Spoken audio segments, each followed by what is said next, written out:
Another thing that I've noticed is there's been a constant narrative that they're trying to put out there, or that she was trying to put out there. He was as well. Before obviously her body was found, and that was that somebody took her. It couldn't have been she ran away. Couldn't have been she was murdered. But let's take a look at some of those clips. This is still from that WFTV interview talking with her. We spoke about her birthday party. She had a birthday party on Sunday. She had a great time. I couldn't make it because I was working, but she had an amazing time. She was so happy with all her gifts. I told her good night, and yeah, that was it. I wasn't the one who took her to school in the morning. That was my partner. But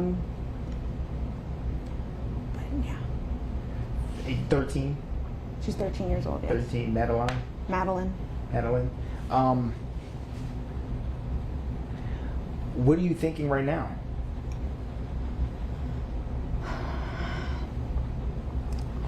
In my heart, I feel like somebody took her. This isn't like her to just pick up and run away, or just not go to school.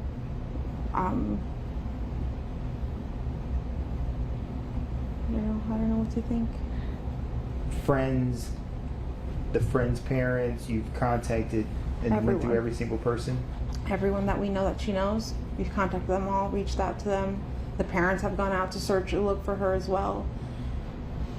And we haven't come up with anything yet. The deception just seems so ingrained in her, almost as if this was not just like, oh, something happened and now I'm trying to cover for my boyfriend. It's like she's known for a long time, in my opinion, that something's been off or something's very wrong.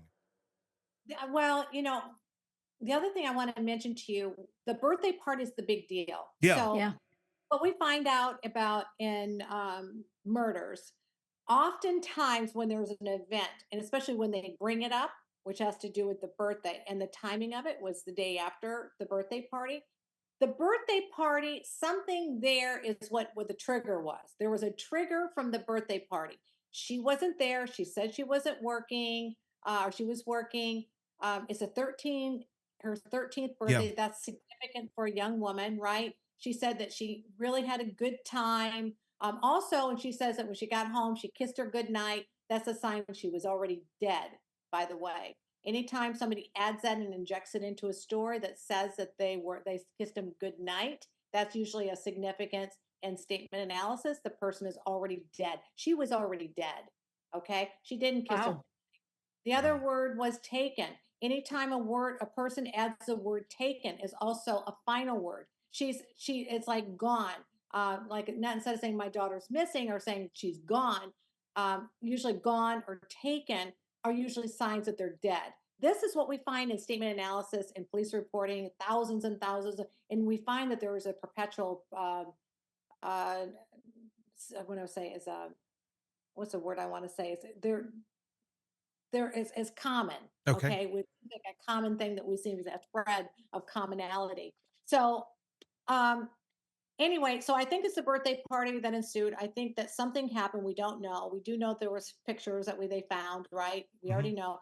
I think it's very difficult to understand that she wouldn't have known that something was unusual with your daughter's behavior, also with his behavior, and any sort of clues to where he's making eye contact with her in an odd way, or her child's unusualness around or apprehension about being around him or feeling uncomfortable.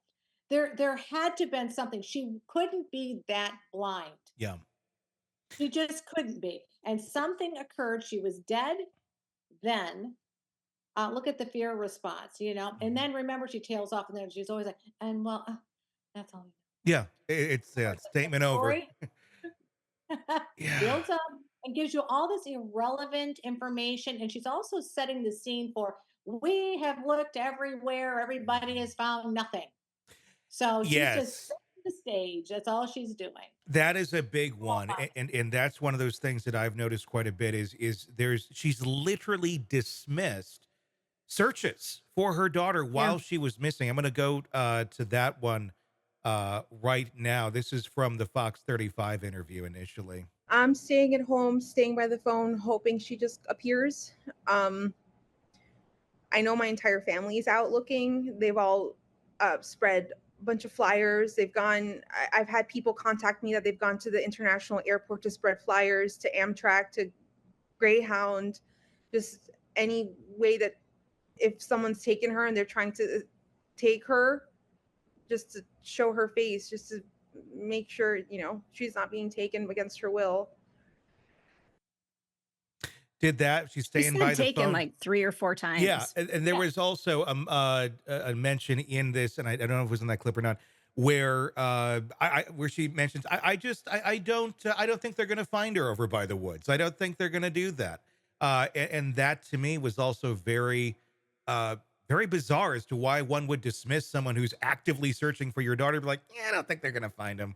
Susan, what's your take? Well, what your mother would say is, "I hope that my child's not out in the woods." We're still, we're not even thinking that right now. What Yeah, we're thinking about is trying to find our daughter, or my daughter. yeah. So that is shouldn't be even in, in her mind. But I want you to watch, and this is just one clip. If you watch the boyfriend's behavior in the back, he's in the Mhm. freeze response, right? Yeah. So he's kind of stalking over her, watching her, distinguishes. I don't think he thinks that he's actually in the picture Hmm. of the camera. But you showed one clip, but there's another one too, uh, of where she's talking about that when she dropped her, we just don't know where she was. There, and he comes up and he's stroking his beard, or he's rubbing his head. And there's other times where he's stretching his fingers and he's cracking his knuckles. These time that with when she makes these specific statements, because statements that she's making, his reaction is from that stimulus. And here's Really? specifically, Yeah. yeah, what I was talking about. Turn the volume on to this one. They're also taking their own vehicles. I'm not sure what type of vehicles, but they're going into the woods to search for her. Um, but I don't feel like that's going to find anything right now. We've had Why? people all day on that trail sending us photos to see if anything there looks familiar, and like her personal belongings, and nothing is hers. So I'm not sure. I'm not sure where to go from here. I'm just contacting the news to get the word out, to get some help, because I'm desperate. I'm a wreck right now. She talks about this like she lost her puppy, that she didn't really like that much. It's really kind of how it feels. Right. Yes. Well, early on in the interview, there's a lot of the video that's not here. Hmm. The one that Fox 35 showed me, but I think that the other one is actually more revealing, because that's when she's saying, we went to this, I went to the school, we dropped her off, and she went from we to, then it was a boyfriend who ended up dropping off and drove away. Yeah, yeah. First of all, she's speaking about that in present tense, not in past tense. Hmm. Mhm. Okay, so we drove her to school, which would mean past tense. But then my boyfriend drove away. He's the one that drove and then drove away. That's present tense, right? So she flips from past tense to present tense, and then she changes her pronouns. And also, she misses one too. Instead of saying told her good night or told her whatever, or the boyfriend actually said that, told her I love you or Hmm. something. He didn't say I told her I love you. There's a lot of stuff that's happening when it comes to pronouns, the change in pronouns from the I to the we, to the I. And we already know that's not true. We already know it's not true that that was Madeline that was in, right, that was dropped off in Hmm. the camera. We know that is not true. So why is she lying so much? That's the big thing. Is he covering for her? And that's what I've said from the beginning. Yeah, Early on, I said, you got to look at him as a suspect. I think he is the one that's responsible. You need to take a good look at this guy. I was panicked on air. When I saw it, I almost flipped out, right? And yeah, I urged him when I said that, sheriff's office, right? You need to pay attention. Is she covering up for him? yeah, That's what I felt like. Why are you defending yeah. your boyfriend? Does she not? Did is that she's missing, and maybe he said they're going to start looking at me, they are, because I was the last person that dropped her off.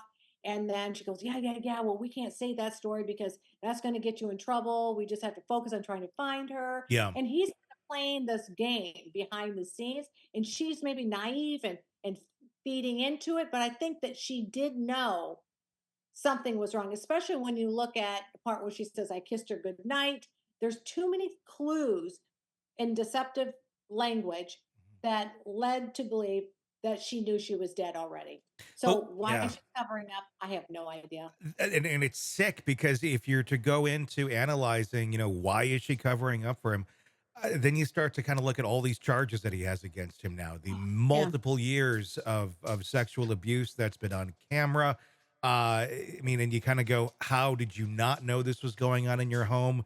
Where were these right. photos going? Who else are you sending them? Are you trafficking her? And it kind of then starts to lean into, was mom a part of that? We don't know the answer to that right now, but I'm sure they're Yeah, very quickly trying to build their case right. against her if that's what it is. But that's the so sick, scary part is this is the one person in your world who should be protecting you at all costs. And were you a part of her abuse, mom? Right. And that's, I Right. think, a big question. Tony, when you look at this, first of all, pedos um, have a soup du jour. They Yeah. have specific demographic of what they like: boys, little girls, little kids between certain small age kids to toddlers to, I know it sounds sick, teens, and even elderly people. I mean, it can go really weird, right? So my question would be, if which he is a pedo, because we've already heard about all the videos and the Yeah. graphicness of them, what was their sex life like? So that would in itself be a clue, because when these pedos are so fixated and this is what gets them off, it's hard for them to get off on somebody that's their own age and it's a normal, healthy relationship. It doesn't happen. So to me, that would be a huge, big red. And I've mentioned that in a couple different shows, only because of the training that I've gotten in the emerging trends of sexual crimes against children, learning about pedophilia, and those that are the perpetrators and what they look for and what they like and why they like it, and watching the interviews of all these Mhm. perps, and you realize that they have a soup du jour. Hey, it's Tony Brueski. If you like the podcast, be sure to like, subscribe, and press that bell so you don't miss any of our updates on the cases we're following for you right here at the Hidden Killers podcast from True Crime Today. And thanks